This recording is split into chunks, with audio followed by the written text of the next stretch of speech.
Alrighty, let's jump in here, I guess.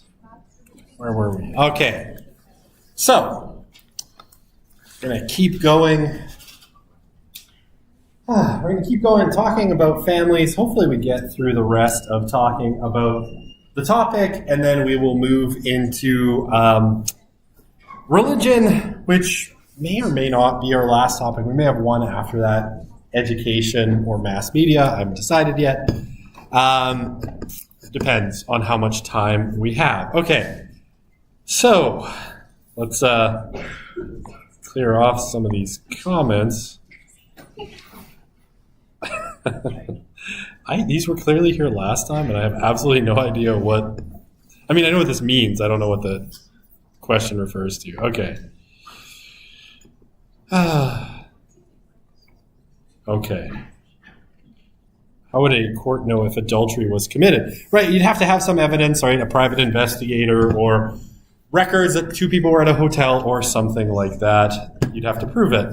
How much of it? I don't know what we're talking about in terms of condoms and Plan B. We'll just leave that question there. Maybe it'll make sense later.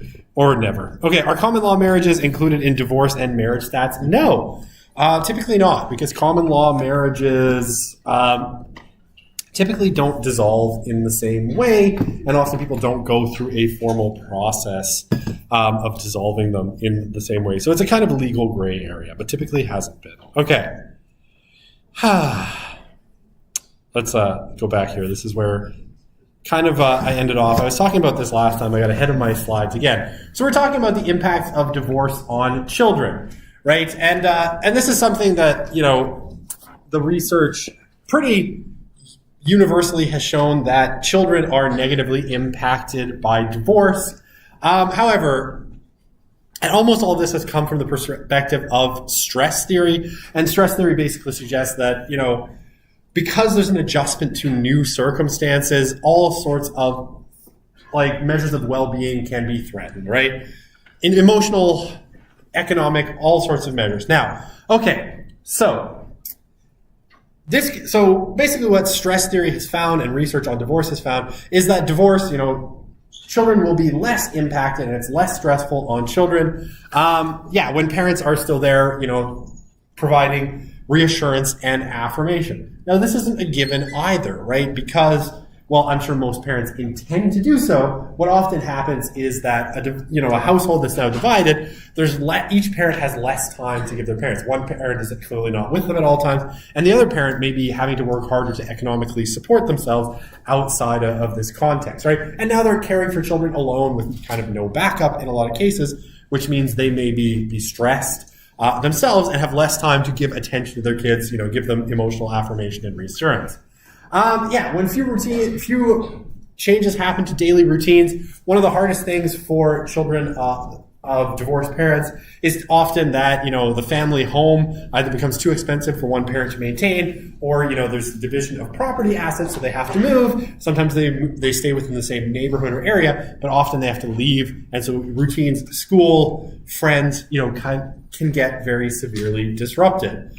When children are encouraged to talk about their feelings, right, and are allowed to express what they feel, this is a generally healthy thing. Again, it doesn't always happen. Conversely, adjustment is more difficult when parents are too overwhelmed to be effective caregivers, right? Single parent now has to work maybe a job or two jobs, or is now taking care of kids, and it's, with no backup, meaning they are stressed out, so they might not be as effective as caregivers. They move out of the neighborhood, and any kind of contentious divorce where parents, are at each other's throats, or especially when they are, trying to get the child to side with them, turn them against the other parent, this can ultimately lead to problems, right? I remember this, one of my daughter's schoolmates, going through a divorce, I think when she was in the third grade, and dad was, pouring on the, buying iPads and video game consoles and all this stuff for the boys, and basically, because he was trying to make his ex-wife look bad. So that does tend to happen sometimes. Okay. Economic hardship. So, economic hardship. Divorce is an economic kind of problem in a lot of ways. mostly for women, but for men as well, right? So women's income or the available kind of capital that they have usually declines, once they get divorced. The other thing is women's wages often drop after they get divorced as well. And that's principally because, now being the primary caregiver for children, if there's no children, this doesn't really matter. But if there's children, they typically have to take more time off of work, right? If children get sick, especially young children, they need to be cared for, or children need to be picked up from daycare, or whatever it happens to be, right? This is typically the person with custody that has to deal with it. Custody is most often, women most often have custody of children. So there's going to be those kinds of kind of declines. Now, obviously, then you lose kind of access to shared income, and men on the whole tend to make more than women. This is especially true in the working class, right? So if you look at kind of, in the working class, the jobs men have, which are typically things like in the trades, tend to be much more highly paying than the jobs that women have, which tend to be in the service industry, right? Beauty services, hospitality, and retail are kind of the big categories, which are all really low-paying jobs compared to, say, plumber, welder, those types of things. It's a little bit less pronounced when you move up into white-collar jobs, though still there, the things like engineer, banker or bank jobs in the financial industry tend to pay more than the white collar jobs women have, which are teacher, nurse, and social work of some kind. Okay, so women tend to make less money than their husbands or their male partners. So divorce will tend to affect women negatively in major ways, and they're going to be on the hook at a lot of times for more. Now, child support is supposed to mitigate this, right? But, child support is not as much as you might think it is.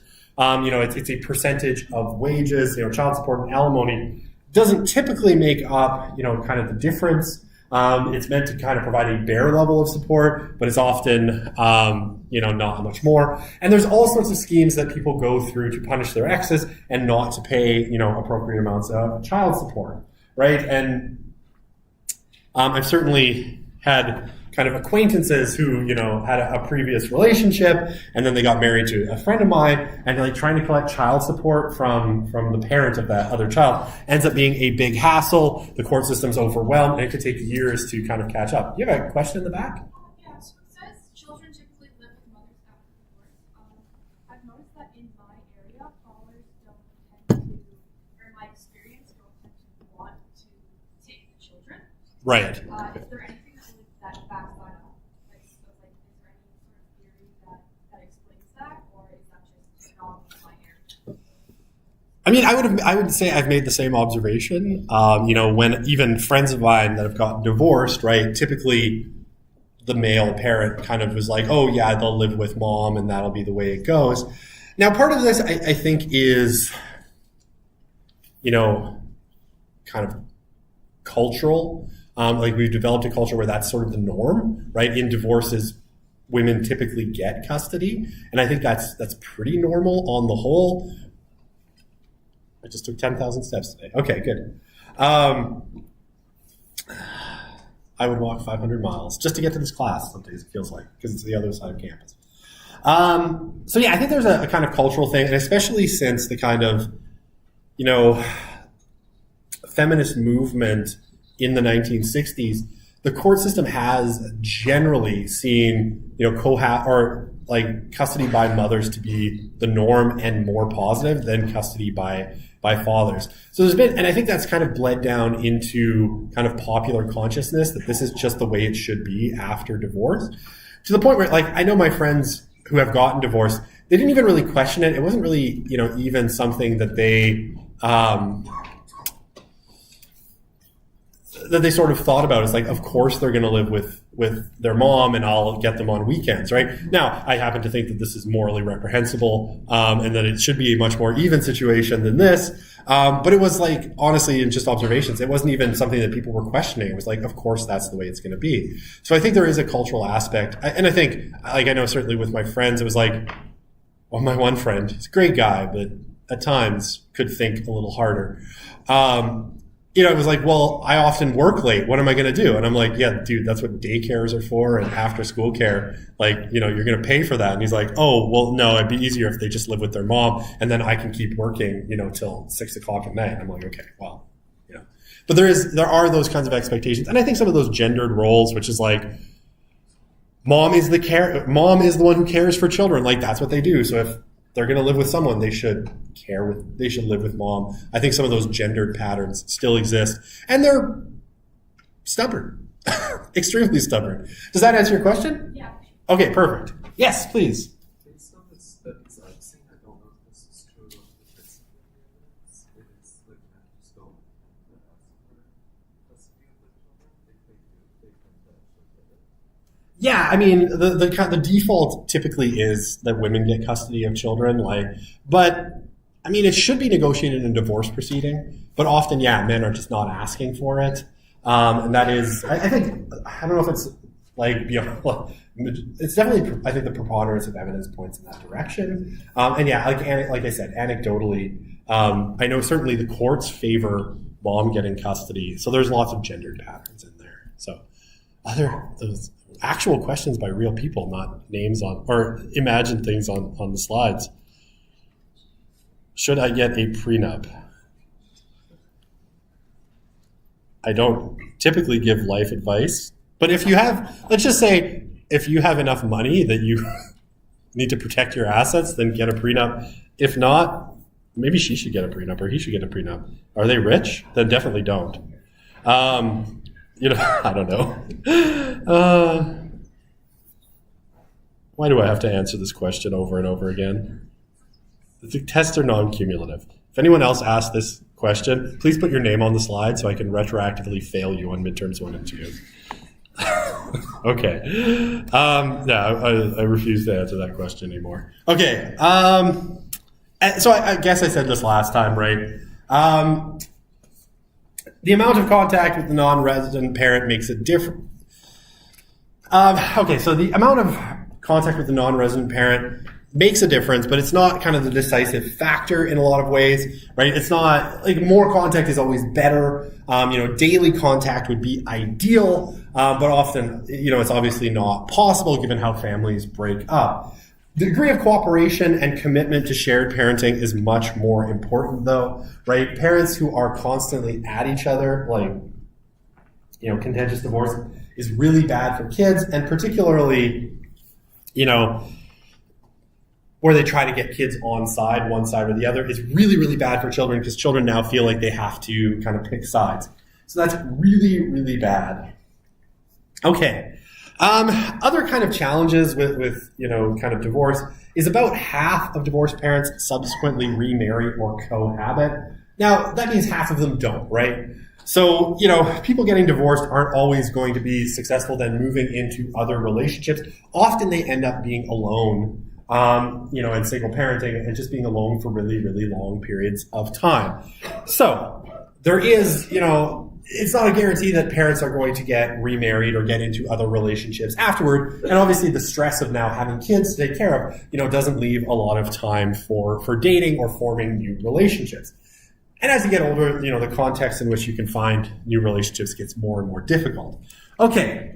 Now this said, even kids in step-parent households derive little benefit from additional income or supervision that step-parents might bring. One of the things that seems to be true, and the literature is pretty consistent, is that step-parents on the whole don't invest in step-children the way they do in their own children, right? They often kind of hold them at arm's length, almost like you did sign a prenup, and that's I don't know. I'm going to make a metaphor that they're like a car or a knife set. This is bad. I shouldn't make comparisons of objects to kids. But basically, right, that's your property that you brought into the marriage and it's yours. And, I'm not going to put in my own financial resources. The other thing that's true and potentially a danger, I guess, is that, step parents are especially male step parents, are much more likely to sexually, physically, and emotionally abuse kids. Now, again, I don't want to say that there's no good step parents and that because you had a step parent, maybe you had a great stepdad or stepmom and it was wonderful and they were a great influence on your life. That certainly does happen. On the whole, right, it's more likely that someone who is not related to you, but living in your house is going to sexually or physically abuse you. Now, that's still much less likely than if, say, your parent is bringing in a succession of kind of sexual partners that are short term. That raises the rates of sexual abuse of children even higher. So step parents invest less, and there's more of a risk that they might abuse a young person, right? It's a really common pattern, right? And if you will go to like the Zebra Center that works with kids who've been abused domestically, that's something that all the workers will tell you, or you talk to a police officer, like that's the really common profile for sexual abuse of kids is a step parent. Really, really common one. Male step parents especially, for obvious reasons. I built up static and then I touched my computer and it flickered the screen and now I'm scared. Okay. All right. I still don't know I'm just going to take this question off because I still know what this question refers to. Okay. Maybe it should have been reproductive choice. All right. So reproductive choices, right? So we talked a little bit about this at the beginning of this unit, right? Women totally have much more control than any time in the past on their reproductive lives, right? And this really comes from first the birth control pill, which became available in the 1950s in the US, 1960s in Canada, and then the kind of in a lot of ways the fail-safe, for when contraception fails, which is the legalization of abortion, right? So one of the things that's happened, obviously, is that the number of children women have has declined considerably. Right, from, if you go back to the baby boom, right, just prior to contraception, becoming widely available, it was like 3.24 children per woman was sort of the average. And today, right, in Canada, it's 1.3 children per woman and declining. This choice, right, is mostly now, sort of seen as women's right to choose how many children and to time pregnancies in whatever way they choose, or even whether they want to never have children, which amongst, late millennials and Gen Z is becoming a more popular choice. So one of my Gen Z, she's a grad student, I'll say she's a colleague, she put it in a very pithy way, which I really like. For Gen Z, it's plants are the new pets, pets are the new children, and children are the new Lamborghinis. Right? So a luxury product that only the rich can afford. So I really like how she put that. Okay. So when it comes to kind of, abortion is one of those really touchy issues, right? I guess last year we saw, in the US, the repealing of the landmark 1973 case, Roe v. Wade, in Dobbs. I should have looked up who the other party in the Dobbs case was. But the case where the Supreme Court overturned Roe v. Wade was a case called Dobbs, and basically returned the control of kind of abortion law to the states and said it's not a constitutionally protected right. States can do what they want with it. In Canada, right, there hasn't really been much sort of legal challenge to abortion. Once it was sort of made constitutional in Crown v. Morgenthau, the case that happened in the 1980s, it really hasn't been touched. Like there was some talk when Brian Mulroney was prime minister in the 1990s that maybe they would put in some legislation that would put sort of European limits on abortion, right? So it would limit it at like 15 to 20 weeks, right? After which you couldn't have an abortion, except in cases of, risk to the life of the mother or cases of rape and incest. But that proved to be so toxic that Mulroney dropped it almost, like the polling on it proved so toxic that Mulroney dropped it almost immediately. And basically no one in Canada has been willing to touch abortion law since. The views of Canadians are somewhat divided on abortion with, the vast majority, somewhere around 80% saying that abortion should remain legal and a minority thinking that it should be criminalized. Now, that said, if you actually dig into what actually people believe, there's a lot of variation, even amongst those who think abortion should remain legal. some people would say that they would like to put a kind of boundary at 15 weeks or 20 weeks, ban what are called late-term abortions, which really don't happen that often, but whatever. So there's a lot of variation within even the people who think it should be kind of made legal. Some people think it should only be legal in cases of rape and incest. All sorts of things kind of, are within that allowance of, when they say like, 80% of Canadians favor the status quo. There's a lot of variation if you actually break down the polling. But almost nobody in Canada wants it to be recriminalized or made, really difficult to get. And most of the discourse in Canada now circulates around, increasing access to abortion or avoiding abortion through, improved sex ed, or more access to contraception, whether it's birth control pills, condoms, or things like Plan B. I should say, I thought of one thing amusing, perhaps, about some of this. One of the things that seems almost universally true is and I was thinking about this because of the question last time, is that getting men, for whatever reason, to use some kind of contraceptive, even if it's condoms, is very difficult because of kind of personal preference. Men really just don't want to. So even like condom use is really often female driven, where women have to insist on it or their male partners don't want to do it. And this apparently has gotten much worse amongst Gen Z males, where it's apparently become much more difficult to get them to use condoms. And some people think this is driven by pornography, where depictions in pornography very seldom have condoms being used. So men have kind of internalized that somehow using a condom is less good than not doing so. And there's some studies to kind of back up this view that the kind of normal sexual script people have developed from watching pornography is that condoms make sex less good.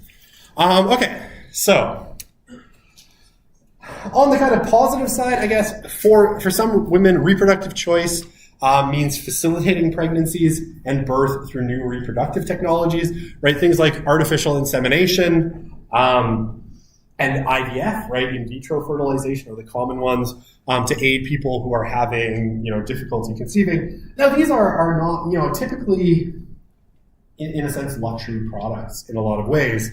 There's only limited kind of support under Canadian Medicare for any of these technologies. And the sister of a friend of mine actually it's a little insane to me. She and her husband flew to Greece to have IVF done because apparently the Greeks do IVF really cheap compared to Canada. And in Canada, it was going to cost $40,000 or something. And in Greece, I think she said it was like $6,000 to get it done. So I don't know why that is. The Greeks apparently really undersell their IVF services or whatever. Okay. Other techniques, right? Surrogate motherhood. Important right now. People will hire surrogates. This seems to be especially popular with couples where one, like the female partner, has some kind of medical problem or diagnosis that would make it hard to carry a pregnancy to term, or same-sex male, like gay couples, where obviously there's no way to have a baby without a surrogate. And these are becoming increasingly popular. They're somewhat controversial in some circles, particularly surrogate motherhood seems to have touched a nerve on the political right. But mostly I think people are pretty accepting that if people want to have children, they should be able to do so. And then the other one, this last one, various screening techniques, controlling, in a sense, almost what kind of baby you want to have within limits, right? Screening for certain diseases is really common. For pregnant women, where basically it'll be like, they'll screen for things like Down syndrome, and then you can decide whether you want to have a child with Down syndrome or not. Okay.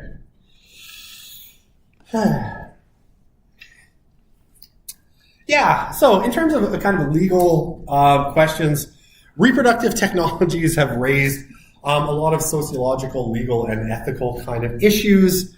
For one, reproductive technologies kind of mix up our typical, our typical legal structure has just assumed kind of biologically related parents, right? Where the baby arrives from, the normal way that babies arrive. But obviously, our technology has kind of allowed alternate forms of this to exist. So, particularly there's been questions around, and okay, the other one is obviously as we've had, especially in the last maybe decade or so, a kind of transformation in social understandings of gender. The terms that are used, things like mother and father, are sometimes seen as outdated, vague, or even discriminatory in their nature, right? Because who do you put as the mother in a situation where two gay men, the birth certificates have often had mother, father. Who do you put as the mother in a situation where two gay men have a child using a surrogate, right? Who maybe it's her egg, maybe the egg was actually donated by someone else who isn't her, that they selected from a kind of egg bank, right? Who then would be the mother of this child? Because the person who bore them, who carried them, wasn't their mother, and is not going to act as their mother. So all sorts of kind of legal questions emerge from some of these situations. Some of the solutions I think have been somewhat inelegant. The suggestion that what should be on birth certificates is like parent 1, parent 2, right? Which is, which one am I, parent 2? They're a little bit, the language hasn't quite caught up to the kind of new realities of the world we live in, shaped by technology and changes in our understanding around gender in major ways, right? The question for trans people, right, is as well, right? If, someone was assigned female at birth, becomes pregnant, has a child, are they the mother if they identify as a man, right? All of these questions, I think, are still being worked out by the legal system, and we don't quite know where it's going to shake out or how we're going to define things, because it's just, it's a whole new world, and not in the fun Aladdin way of riding on a magic carpet, in the complicated way of we have to figure out what it means to live in a new world shaped by these new understandings and technologies. Okay, zero-child families. I hate you all. You and your money and ability to travel. None of which I have. Okay. So zero-child families. All right. So when we talk about, zero-child families, sometimes referred to, I should find my parents are taking care of my youngest today because my day home has been closed all week. He just texted me, and there's a picture attached. I dare not look. My 4-year-old is very creative, we'll put it that way. I love this acronym. Zero-child families, sometimes referred to as DINKs. Dual income, no kids. It's not a derogatory term, though it could be. All right, so about 1/5 of North American women between 40 and 45 have never given birth. And this number is, so that's 20%. And this number is rising, right? As we get through kind of young millennials moving into their 40s, and we're going to get into Gen Z moving into their 40s in about a decade and a half or so. We're entering this era where people are seeing having no children as a more viable option. Now, the biggest kind of reason that most people give, infertility might be a reason, but a common one is the rising cost of having children, right? And especially, right, we know all of this, especially in Canada right now, there's a lot of discourse about housing costs, about inflation and food costs. Let me tell you, children, I have 3, they eat a lot of fruit. Fruit is expensive. They also like meat for some reason. They need to grow and stuff, and milk. All very expensive. Actually, milk's pretty cheap, but all very expensive things, right? And so it's becoming increasingly difficult for people to have children and even conceive of what financially it would look like to have children. Add in all the economic shocks that people have had, right? We had the 2008-2009 financial crisis, which really hurt millennials and probably set it up so millennials will never be as successful as the 2 generations before them.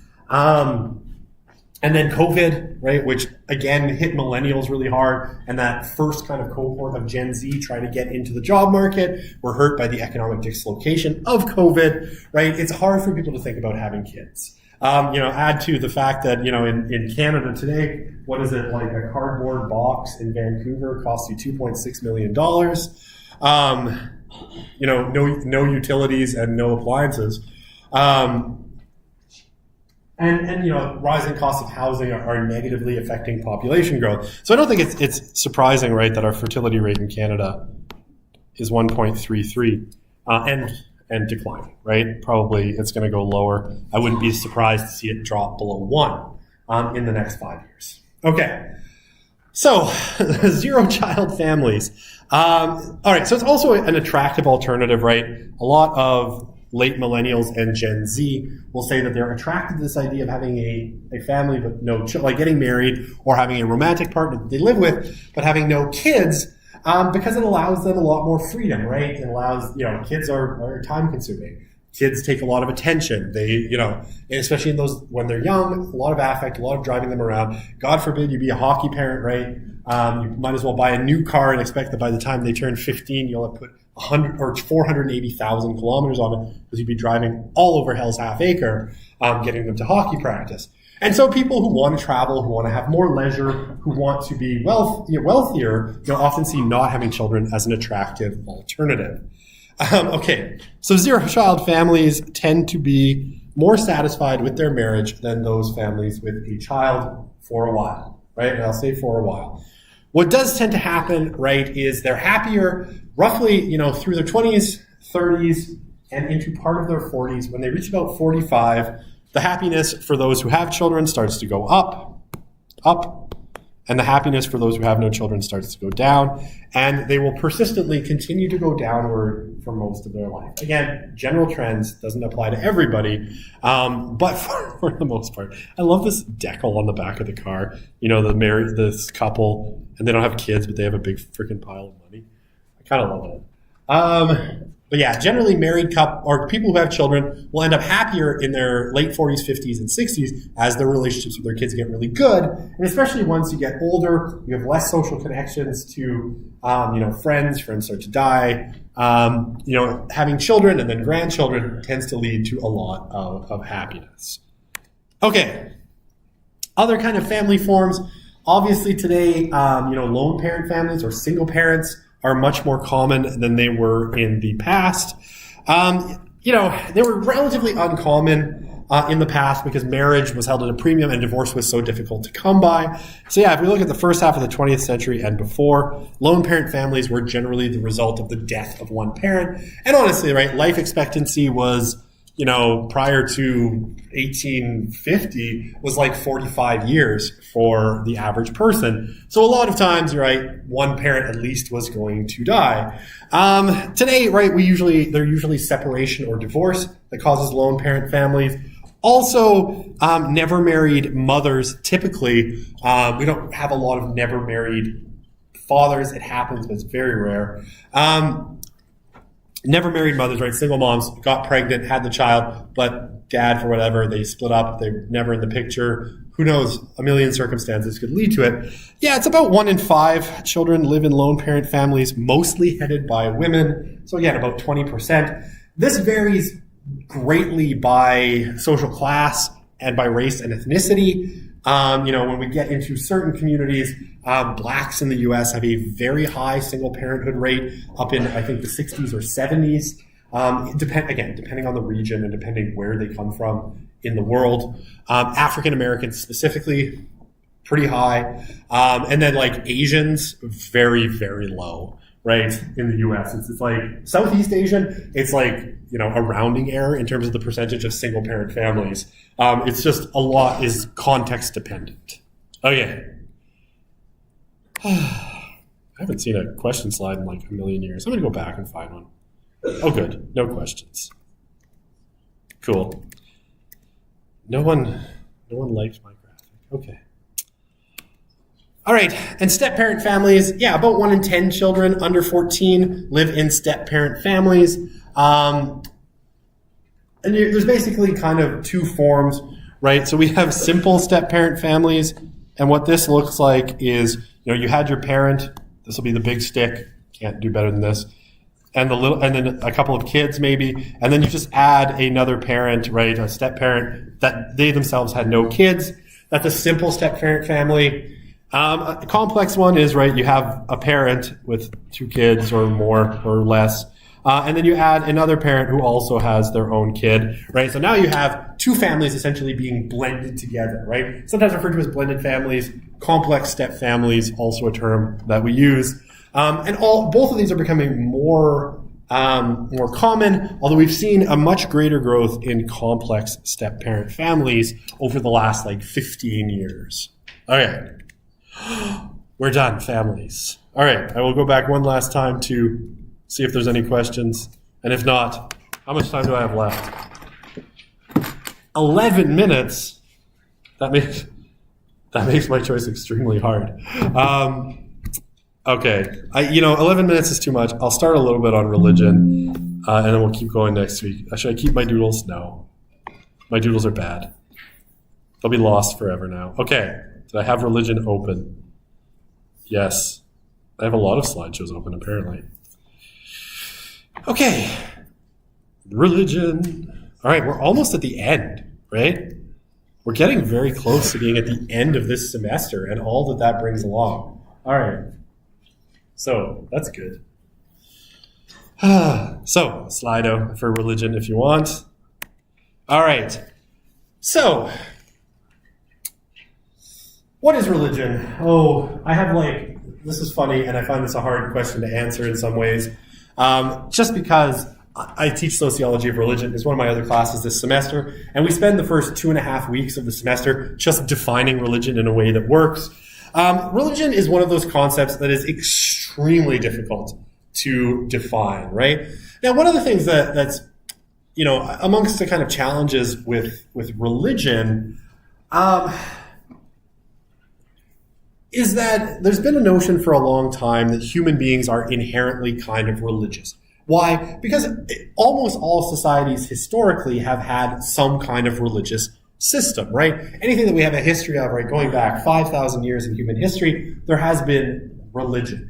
Until very recently, right, when we get to kind of the latter half of the 20th century, and we see the emergence of some, genuinely non-religious societies that are non-religious for a couple generations, right? Britain today is looking like kind of in that direction, right? It's not very religious. The Czech Republic, probably the most irreligious, or Czechia, probably the most irreligious place in the world today. And so we're starting to see the emergence of non-religious societies. So for my money, I've kind of moved away from thinking about human beings as inherently religious to human beings as having religious potential, right? Where a human being could at any time either become religious, become more religious, become less religious, given the right set of social factors. Okay, so what is religion? Religion, I'll give you a few different definitions as we go through this. And like I said, I could spend weeks talking about this, but I obviously won't because we'll run out of time. And this is not a sociology of religion class, but hey, it's a fun course and you should absolutely come take it if you have a chance.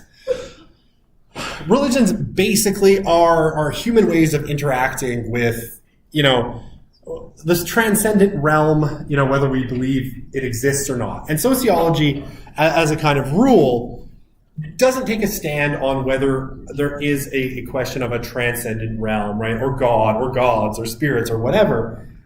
We don't think of, we can't really answer whether God exists with the tool sets that we have, right? Sociology is about whether people think religion exists or not, in terms of religion, and how, that affects the way people behave in society, right? We're really interested in, what it means to have faith and the ways it shapes human lives and communities more so than, if there is a God. It's just not a tool set, or it's just not a question that sociology has the tools to answer. For that, you need to go to philosophy, right? You need to talk to philosophers of religion or just general philosophers of ontology to sort of figure out whether there's a God and whether you think there is. It's not a question that sociology can answer. Okay. Wow, that was loud. Yeah, to study religion, we basically have to study what it means to the people who live it, right? So we talk about, studying religion. We look at things like, things we're able to measure and observe as sociologists. So things like, what they think, right? What do people think about religion? What do they think about God? How does that affect what they do, right? Their behaviors, right? How do they act, right? So how does their belief in whatever religious system they believe in cause them to act in the world, and how does this organize human communities together, right? How does religion kind of bind people together or divide communities in different ways, and all of these sorts of things. Okay. Generally, like when we're measuring this on social science surveys, we talk about the 3 Bs, right? The 3 Bs, which are belief. I don't know if I should write. I'm such a bad writer on these things. Belief, behavior,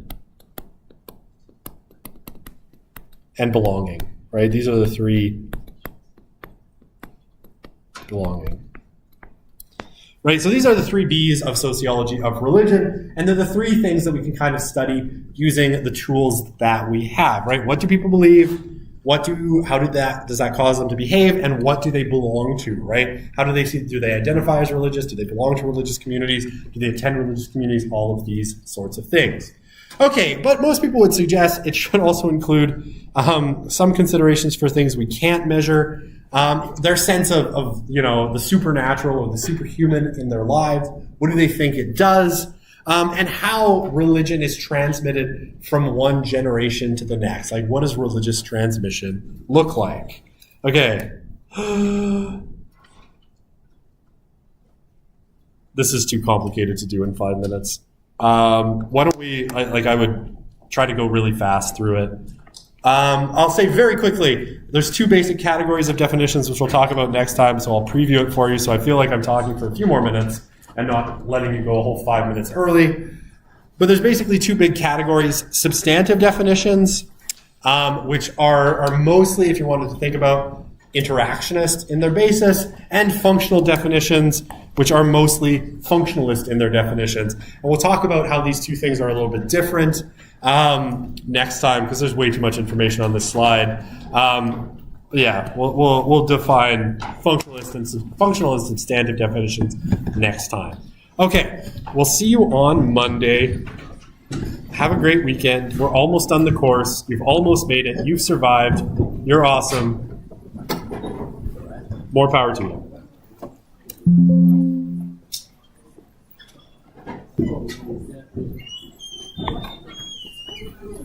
Oh.